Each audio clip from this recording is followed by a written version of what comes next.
On this episode of Coding 101, it's a wild card interview with Steve Gibson. He's going to give you 46 years of programming experience. Netcasts you love. From people you trust. This is Twit. Bandwidth for Coding 101 is provided by CacheFly at CacheFly.com. This episode of Coding 101 is brought to you by Squarespace. Creating and editing your website is easier than ever using their redesigned interface, Squarespace 7, which includes integrations with Getty Images and Google Apps, new templates, and a developer platform. Try the new Squarespace at squarespace.com and enter offer code C101 at checkout to get 10% off. And by lynda.com. Invest in yourself for 2015. Lynda.com has thousands of courses to help you learn new tech, business, and creative skills. For a free 10-day trial, visit lynda.com/C101. That's LYNDA.com/C101.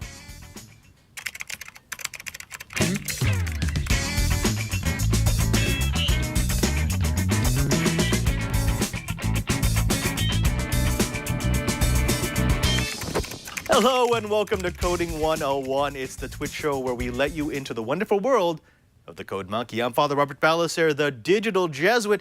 Coding 101 is a place for novices, intermediate, and expert programmers to gather and talk about the wonderful things that happen in our field. Joining us today on this wildcard episode is Mr. Steve Gibson from Gibson Research. Steve, thank you very much for coming on to the show. Padre, great to be here and with you today. Yeah. Of course, we know you. If you're a member of the Twit Army, we know that you're part of security now. You are the security guru of the Twit TV network. I've actually had you on Padre's Corner, and now we get a chance to talk to you because you have a lot of experience in the programming world. But before we get into your tips, because you want to share your experience, you want to share the things that new programmers need in order to survive in this field, I want to talk about how you got to be the geek that you are today. Where did this all start, this love for technology? Okay, so I think that the technology began for me, I mean, at an age before I can remember, because I do not remember being 4 years old, but I have a photograph that helps me know what was going on when I was 4 years old. My dad took a picture of me sitting at a picnic table that we had in the backyard of our home. It was up in Orinda, California, which is on the other side of the Berkeley Hills in Northern California, where I started growing up.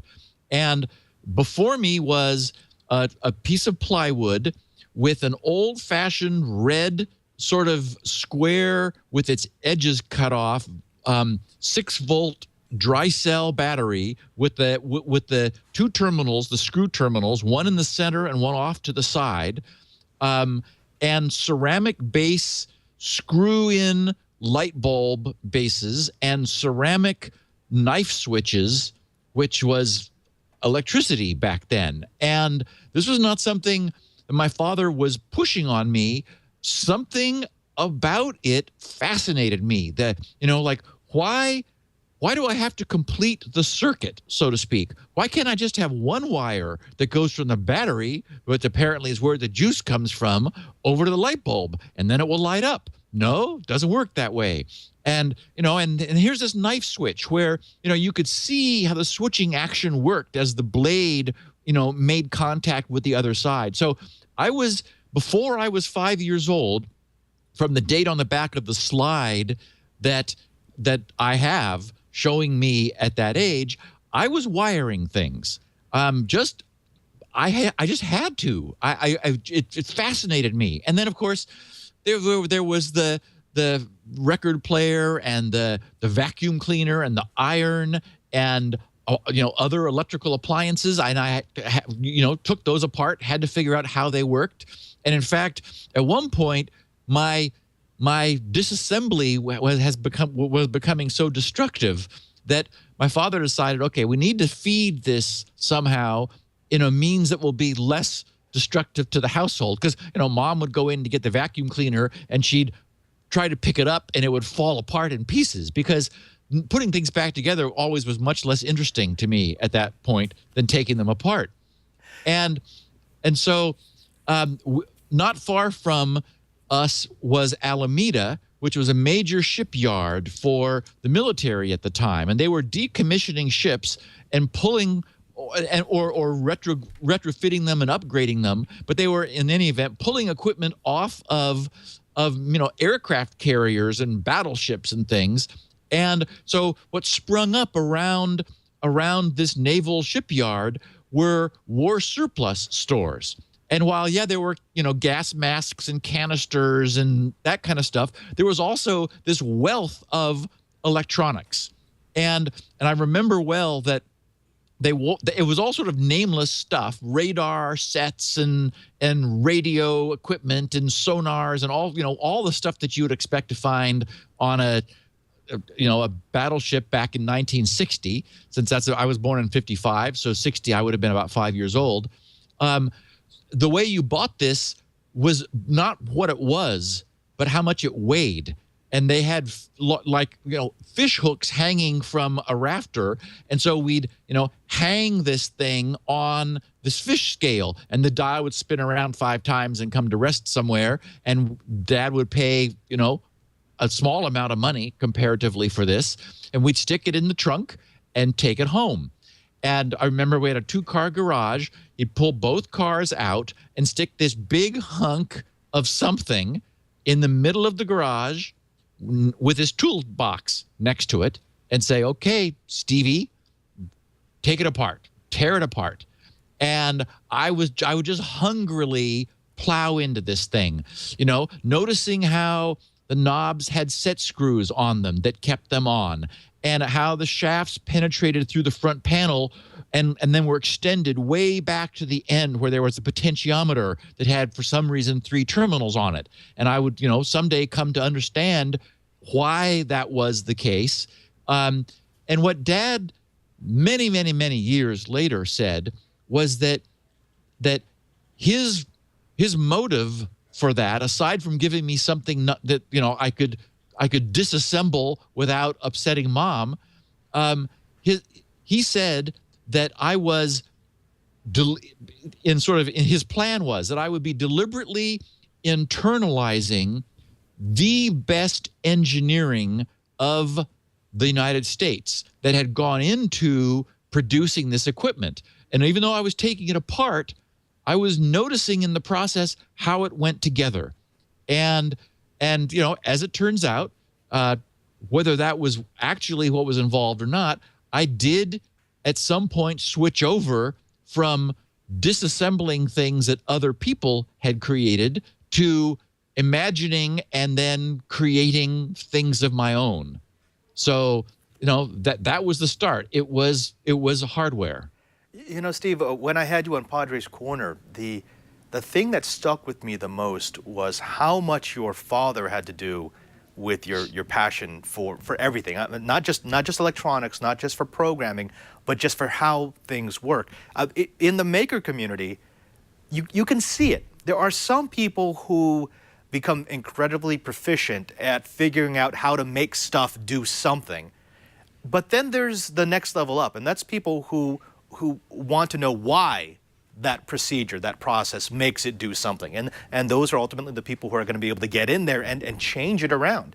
I want your input on the analog between that and the software world. One of the questions that we ask a lot of our wildcard guests is whether or not it's easy just to jump into programming. And by that I mean there are some people who think if I study enough, if I memorize enough stuff, if I do things enough times, that I will become, quote unquote, a programmer. And I think there's a great analog here, which is you can become a person who knows all the vocabulary and a person who knows the syntax, but unless you've got that spark of curiosity that makes you want to dig through, you won't be a programmer. You might be a coder, but not a programmer. A perfect example of that is a couple years ago, a very good acquaintance of mine from Starbucks had her son in high school, and she herself is an elementary science teacher. He was in high school, and he thought, hey, there's a computer programming class. I'm going to take that. And so, she, her name is Lisa, knowing my passion for software, said, hey, Alex is taking a class in computer programming. And I thought that was, great. I mean, he was sort of your contemporary kid who didn't really have a passion, didn't have a direction. I remember, for example, for me, when my gang in high school all had to decide what we were going to be at some point, there was no question what I was going to be. I was going to be, something to do with computers. The major that UC Berkeley had, which was my major, was EECS, Electrical Engineering and Computer Science. They understood how those things were related to each other, which I was really glad for, because it didn't force you to either be hardware only or software only. It was a program that pulled it all together. But my peers in high school, were they like, well, I have to choose now what I'm going to be? So, there was just sort of no direction. And I think that's maybe even more the case today. So when Alex demonstrated or manifested some interest in computers, it was like, hey, cool. And I had some texts that I thought might be useful, which I gave to his mom to give to him. The point is that he got to a certain point and he decided it wasn't for him. And when I asked his mom what had happened, she'd asked him. And so she actually knew. Unfortunately, due to the way that the curriculum was being taught, and I'll put that in air quotes, he would get to a point in an assignment where something didn't work, and he would not know how to fix it. Because basically, they were teaching computer science by copy and pasting. They were trying to cram, I think it was both Java and C were the two languages that were in this, maybe it was a half a year or maybe it was a year-long course, but there was, the problem is that the kids are all seeing video games and saying, I want to create one of those. And so there's tremendous pressure on the curriculum designers to produce a result. And the fact is, you could easily spend a year on fundamentals of what's actually going on. Like, what is binary? What is octal? What is hex? How do you add, how does a computer add numbers? And what's the representation of those? And I could design easily a year-long computer programming curriculum where at the end of that, you would never have written one program, or maybe some simple, like, loops and jumps and conditionals. I mean, but what you would have at the end of that was an absolute understanding of what's really going on. And on that foundation, then you could easily layer any language, because that, you would really get what you were doing. But instead, this curriculum was in such a hurry to give them something that did something that at no point did they ever deeply understand what it was that they were, basically cribbing from something else. And when it broke, when it didn't function, they had no, because they didn't really know where it came from. They didn't know how to back out of the problem. Alex had no concept of debugging. That is, what to do when it doesn't work, because this sort of came to him as whole cloth. And it was like, as long as, the pieces fit perfectly, he could push a button and, make something count up. But if it didn't, he didn't know what to do. And basically, and so I got a sense from that for the unfortunate way that programming is being taught today. Another example is we have one surviving electronics retailer here in Southern California, a place called Marvac. And, that's where I go when I need something immediately that I can't, have DigiKey or Mauser send me through the internet. So I was there looking for something specific. I think I was asking for a certain a 1N914 diode or something, and the guy said okay, and he goes back and was trying to find it. There was another gentleman next to me who it turns out was a small business owner whose business was something to do with electronics, and we just sort of struck up a conversation, and somehow we got talking about sort of the nature. I mean, he was about my age, so in his 50s, and absolutely understood electronics.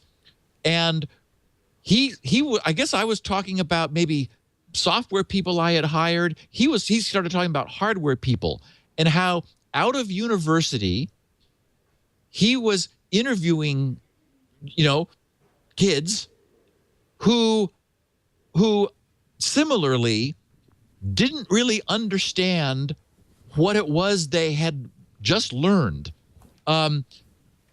He would, like, as part of his hiring test, he would say, draw me a multi-stable multi-vibrator, and, he and I could both do that. Basically, it's two inverters cross-coupled with some capacitors in order to make it go.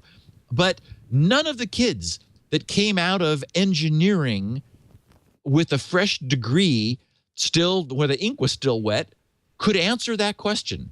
And it turns out that unless he set them up at a workstation with all of the same software helpers, the same software, IDEs and CAD programs, and exactly what they knew how to operate and how to, select from components from menus and drag them in and then, look for somewhere about how to wire it up from some application notes.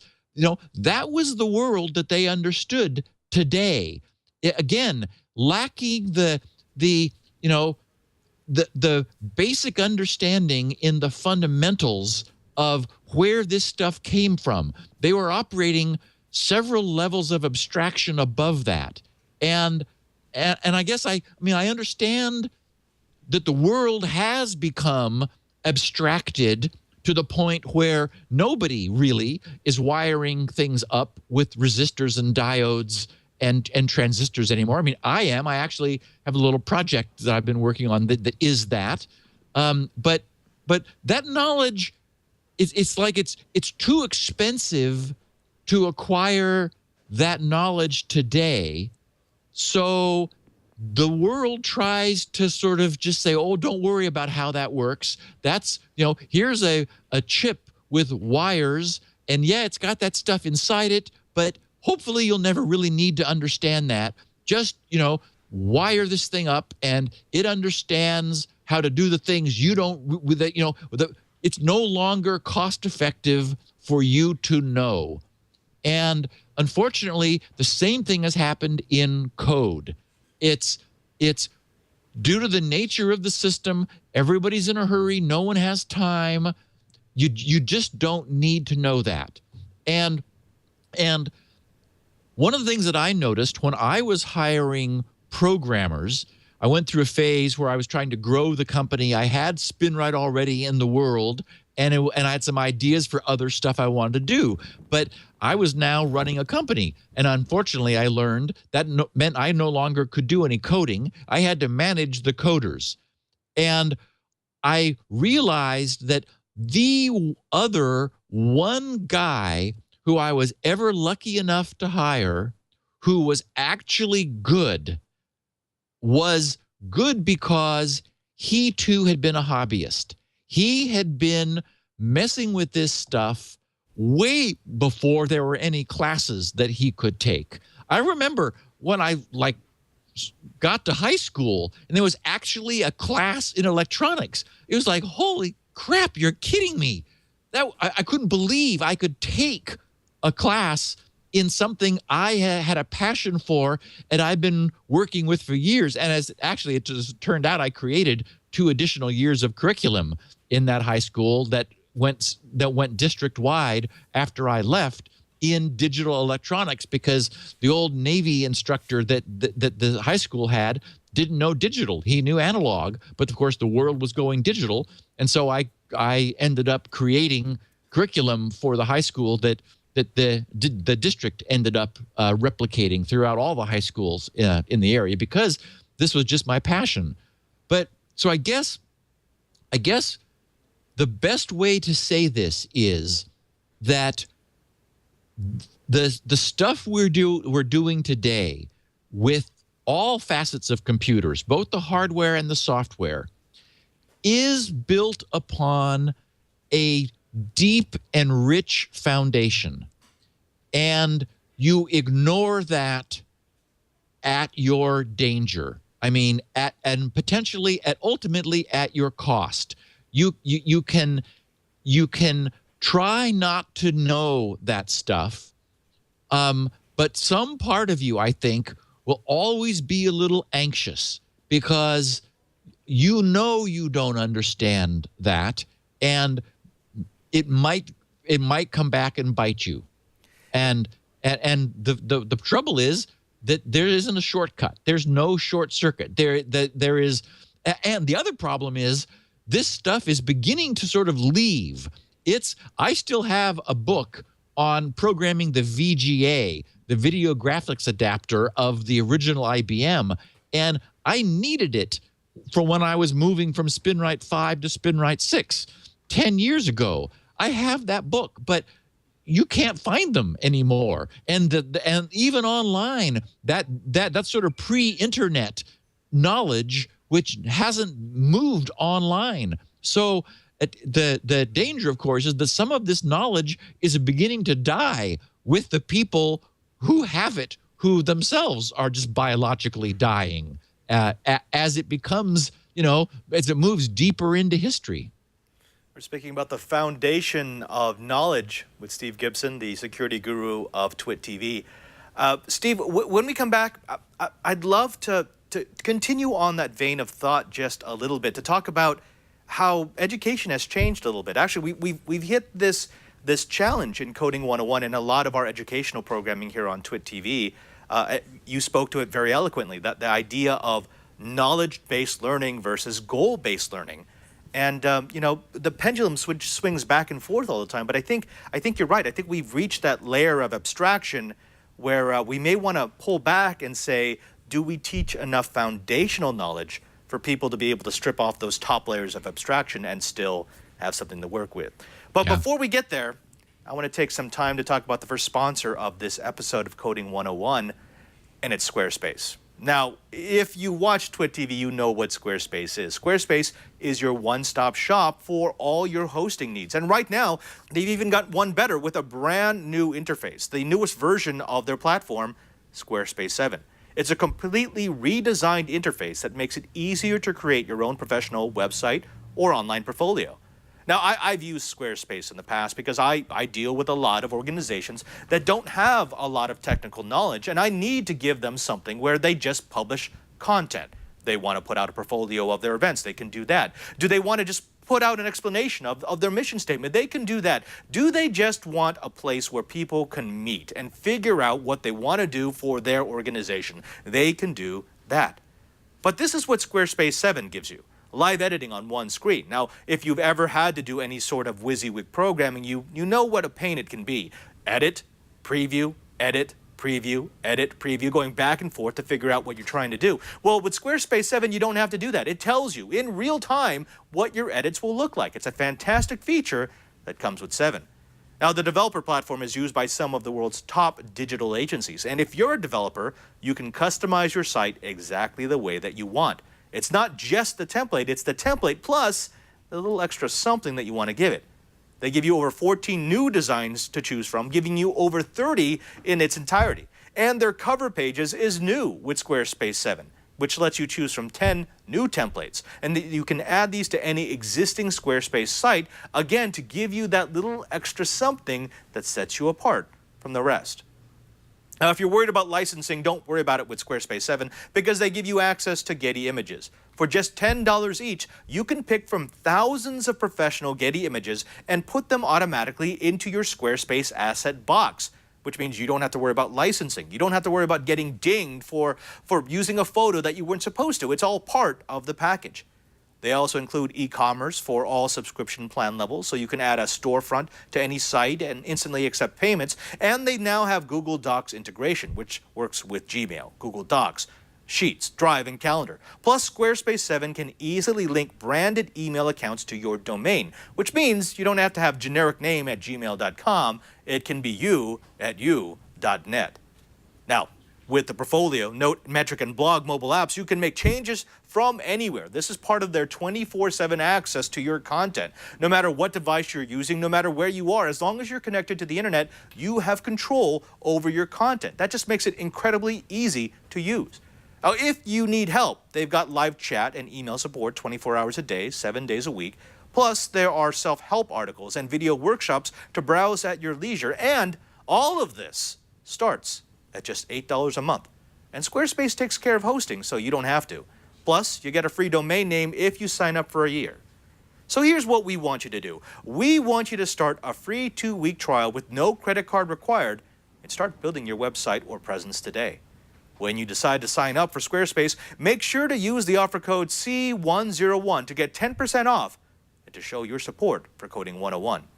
To begin using Squarespace 7, existing customers can go to the Settings tab to activate all the new features. And we thank Squarespace for their support of Coding 101. Squarespace. Start here. Go anywhere. We're here with Steve Gibson from GRC. He is our security guru and also a man about programming. Steve, let's go back into that because I want to tease out a bit more of your knowledge about learning the foundations. When we started Coding 101, we wanted to do exactly that approach. We wanted to give people the foundations that could translate between all the languages. And what we found was that there was an initial boom of interest, but then people just started dropping off. People didn't really want the foundational knowledge. They wanted the project knowledge. And that's more or less what we've shifted into now. We'll have a little bit of a project so people know what they're building and they can, at the end, say, I did this. But as you mentioned, that can be an issue because if you don't have the foundational understanding of why those elements do what they do, it means that if something breaks, as one of the members of the chat room said, it's a lot of trouble for very little consequence at the end. Right. And I guess, a platform like the Arduino is a perfect example of sort of a compromise.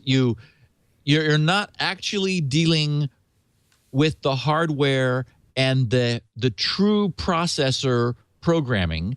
That's been abstracted to, a basic like language where you say, oh, I want a delay for this long and now, raise this input and lower that output and so forth. So that's sort of a compromise. I think that I guess if a person isn't curious, then there's not a way to impose curiosity. And someone may not be curious because they're unfortunately, there's no other way I can put this than that they're afraid of failing. And one of the things that these self-contained sort of meta solutions offer is a guarantee that you won't fail. I mean, they make it easy, to achieve something. And one of the a famous statement is that, if you're not failing, then you're not trying. And so one of the things that a person has to become really comfortable with, I think, is being able to say, I don't know, I don't have the answer.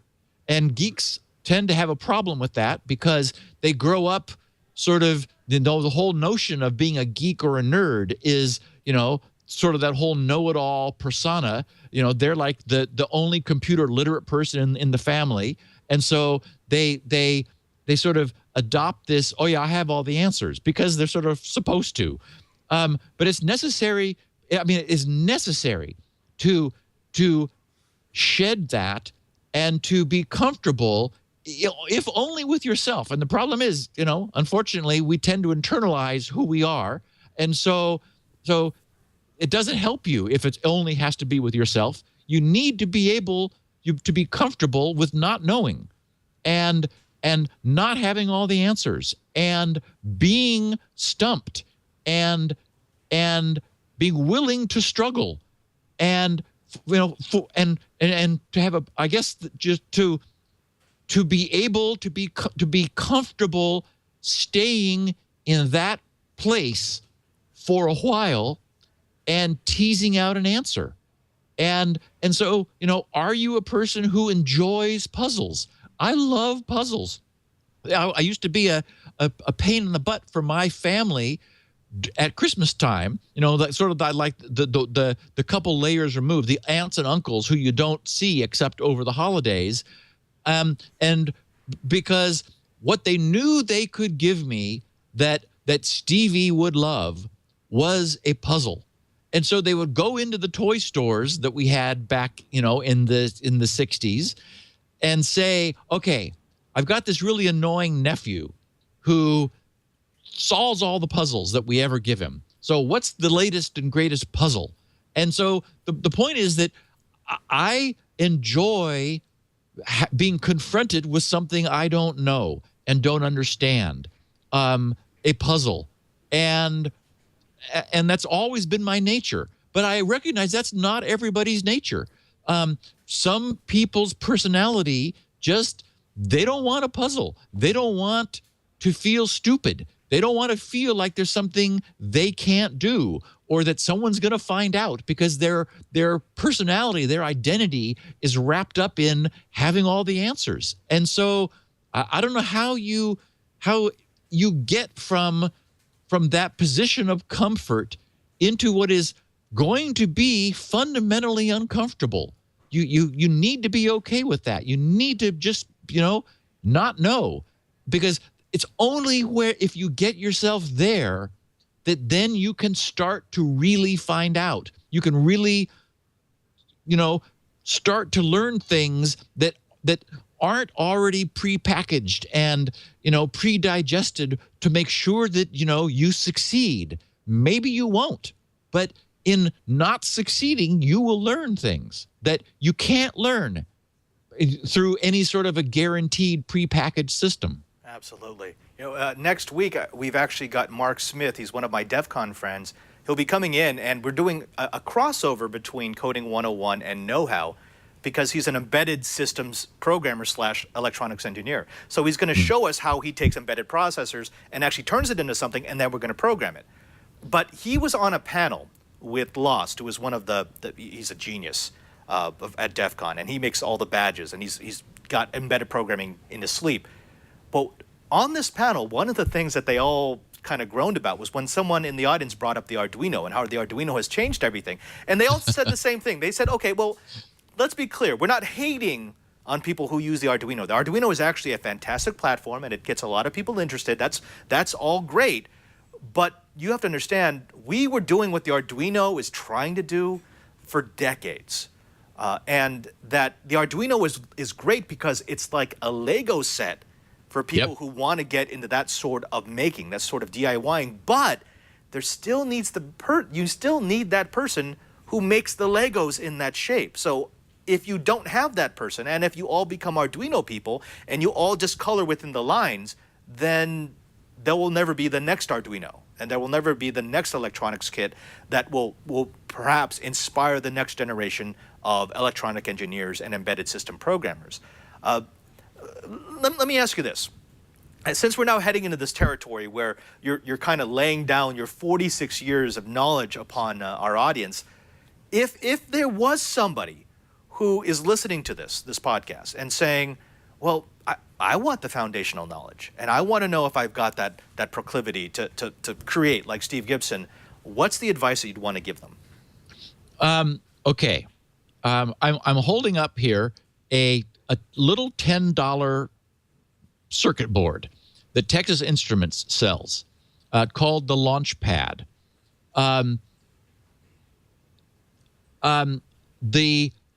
The answer to your question is do something. The way to learn is by doing. And, that's for whatever reason, I got started at age 4 building and I've never stopped. And so I got probably, if nothing else, I got the sense that, hey, I can hook these wires up and with a battery has juice and the light bulb is not burned out. When I close this knife switch, that light is going to go on. And it did. And then I thought, hey, I like that. And then I got another light and hooked up the other side of the knife switch. And then I, got a doorbell and made it ring and so forth. The point is that you need to switch from being passive to being active. And you also need necessarily to cut yourself some slack. There's no hurry. There's no deadline. No one's going to grade you. This is not about achieving anything other than for yourself. What this little $10, I mean, it literally is $9.99. Shipping used to be free. Now they charge shipping. So, but for less than $20, this is a beautiful little chip sitting here in the middle. It's got a USB, a micro USB connector, and they provide the cable as part of it. And so this is bare bones. There's no code in here. There's no Arduino interpreter. This is a venerable chip. It's a 16-bit microcontroller or microcomputer, which I think is perfect. 32 bits is too many. 8 bits is not enough. 8 bits is a pain. And whereas 16 is sort of a sweet spot. It's beautifully designed. The IDEs, the integrated development environments are free for this. You download them from TI's site, and you can start programming. And so it's got a couple of little LEDs on it. It's got some push buttons, and you can get a start with something that is this chip is used in embedded applications. I love it because it is incredibly low power. So you can create things with it that you cannot create with the Arduino, where like things like smoke alarms or IR sensors and all kinds of different things. But the point is, it doesn't have to be expensive for of anything other than your time, and it will be a time sink. It will be unbelievably expensive of your time, but unfortunately, there's no way around that. So it costs nothing in dollars. It costs everything in hours, because it's hours of you fighting with the compiler. Why doesn't it like the syntax that I just entered? And scratching your head at why the program doesn't do what you expect. And for that's not many people's cup of tea. But there isn't a way of cheating that. There isn't a way around it. If what you want is to really gain an understanding of bits and how the add instruction works and a conditional jump and like where all this stuff came from, then this is the way you get it. You get it by starting with something that is nothing and building something of your own from that. And it is not expensive in dollars, but it will burn up time. But if there's a passion, if you have that desire, then it's absolutely, within reach. I think you absolutely have to have that. You have that passion to build something of your own. Every kit I've ever done, every project I've ever created, every circuit I've ever breadboarded has always reached that point where I could say, I could buy something for X a number of dollars Yep. and do way better than what I'm programming or creating right now. But there has to be that, well, but I want to finish this. This is mine. This is my version of it. And that might be better. And I may end up buying that for a permanent installation, but I want to see if this will actually work. And it changes you. That's the point, is that, while you are doing something to it, it is doing something to you. You are changed when you come out the other end of that. One of the reasons that there's frustration is that it doesn't do what you think it's going to. Well, that's because what you think is wrong, and it's going to teach you what is right by you insisting on finding the answer. The answer is there. And so that's what's different. That's fundamentally what's different about being a hobbyist and being active rather than passive. If you're playing a video game, sure, you're discovering what the video game designers hid. You're figuring out the puzzle that they laid there for you. But you're not fundamentally changed. If you start with a project, as a builder, and you decide, I'm going to build this, and it involves a microcontroller, and you want to start at the beginning, then you don't know how to do that when you start. You, by definition, will know how when you end, because you will have learned. You will have figured it out. You will have solved more problems than you can even enumerate. There are more things you don't know than you can imagine. And that's the point. You don't know. But when you push this thing through, you will end up knowing, because you will have had to learn in order to solve this problem that you set yourself. And again, I get it that it's not for everyone. And the Arduino certainly has a place, because for many places, you don't care about the details of how it operates, because what you want is to treat it like a macro block. It's just going to be this black box that you give it some stimulus, and it gives you some efferent and afferent inputs and outputs.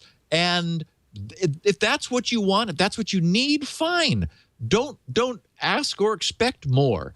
But if you are interested in understanding more, it is possible to get that, but not quickly, because there's a lot to understand. We're speaking with Steve Gibson, the security guru at TWiT TV. We'll be right back for some final words of wisdom to all you programmers out there. But first, let's go ahead and take a moment to thank the second sponsor of this episode of Coding 101. It's lynda.com.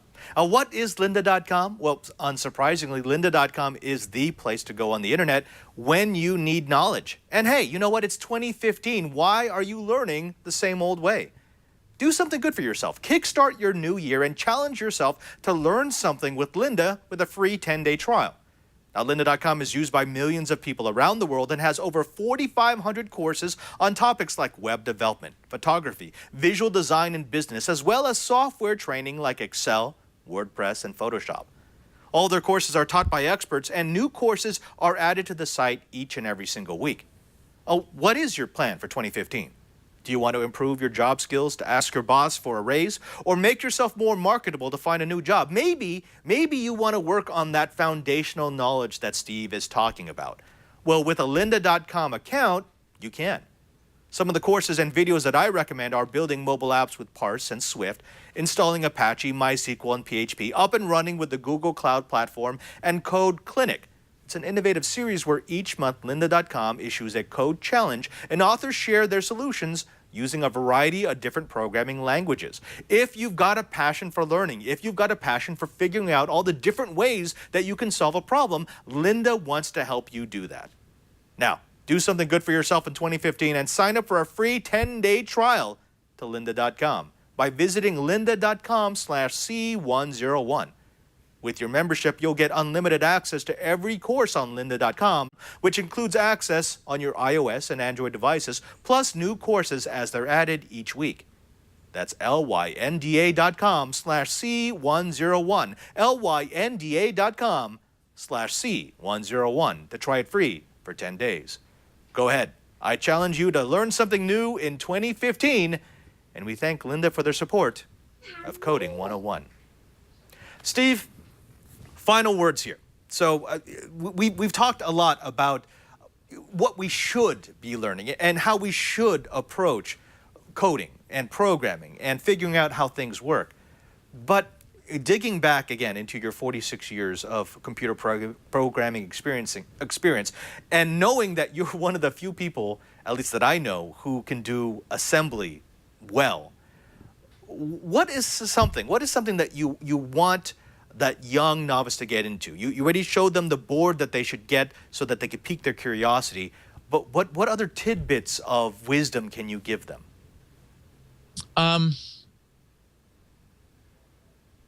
I guess the only thing that really comes to mind is not being in a hurry. I think that that's one of the problems, is that we're all used to using very sophisticated subsystems and systems and tools that are amazingly empowering, and there's a shock which occurs when you realize, by looking at something that has like none of that, by this little guy where there's no assistance. It is a microcontroller. It's got EEPROM. So you're able to program it, and it's non-volatile. It's got RAM. It's got an amazing array of peripherals. I mean, it's a fun little chip. But the point is that there is because it is so low level, doing anything with it, making it do anything, is surprisingly difficult.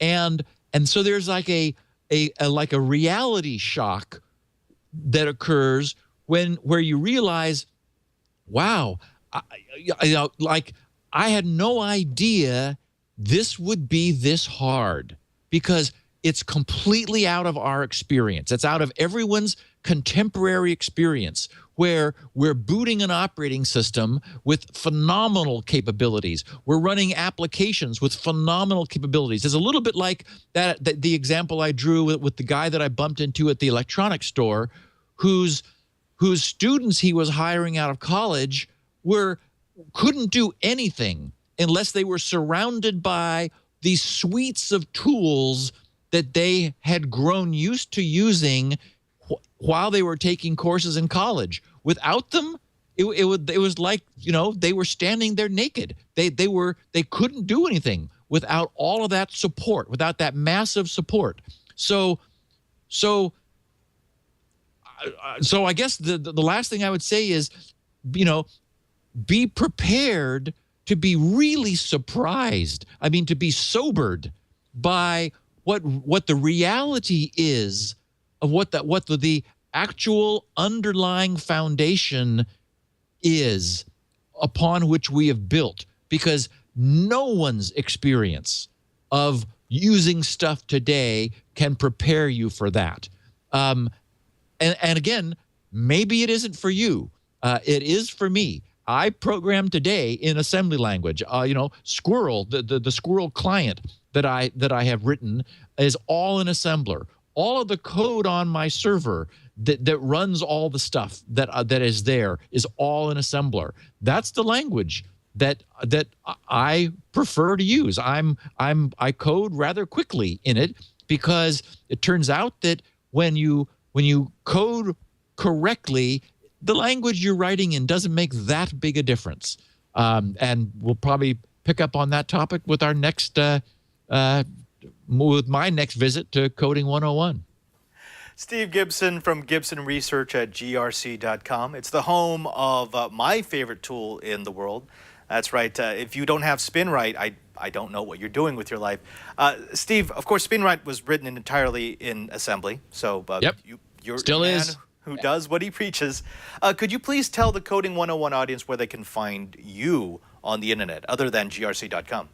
So my company is Gibson Research Corporation, and I was on the net early enough to get those initials, grc.com. So that's where I hang out and all my stuff. SpinRite is it's on the main menu. You see it when you go to grc.com. If you click that, it takes you to the SpinRite page. There's like a lot of information, lots of other utilities and stuff, and more all the time. So grc.com. Steve, it is a pleasure, always a pleasure to speak with you, no matter what show it may be. A few of the people in the chat room figured out my plan. I'm trying to get you on every show that I host in some way, shape, or form, and I'm pretty sure I could do it. You've already been on Twiet. You've already been on Padres Corner. You've now been on Coding 101. I think it's pretty easy to get you on Before You Buy and Know How. So we'll get that done. Cool. Thank you very much for being with us. Thanks, Padre. Now, folks, don't forget that even though this is the end of this episode of Coding 101, you can find all of our episodes by going to our show page. Just drop by twit.tv/coding or C101. It'll all direct to the same place. You'll find all of our back episodes, including our modules. So if you want to know what we've been doing, if you want to know the projects that we've taken up, if you want to see our notes and our code base, you'll find it all right here. Also, we've got a Google Plus group. Just go ahead and go into Google Plus and look for the Coding 101 group. It's filled with newbies to programming, intermediate folk, and expert programmers. It's a great place to go if you want your questions answered by people who are actually working in the field. And don't forget, you can follow me on Twitter. Just jump to twitter.com/PadreSJ. That's at PadreSJ. Not only will you find out who we're going to be having on for every episode of Coding 101, but you'll find out what I'm doing in between episodes and between shows here on the Twit TV network, be it Coding 101, This Week in Enterprise Tech, Padres Corner, or this. Finally, I want to thank everyone who makes this show possible, to Lisa and Leo, who will keep the lights on for me, to my super TD, Brian, who has abandoned us. So if you could please jump onto Twitter at twitter.com/cranky_hippo, and give him some grief, and tell them that his stand-in, who is Zach. Zach, do you have a camera on yourself at the moment? Yes, if you could, Zach, tell people who you are, because they're going to see more of you once we get rid of Cranky Hippo. Where do they find you? Yes, you can find me on Twitter at Eskimo Zach. That's ESKIMOZACH. Thank you, Padre. Thank you very much, Zach. And Cranky Hippo, yeah, I went there. Until next time, I'm Father Robert Balacer, the digital Jesuit. End of line.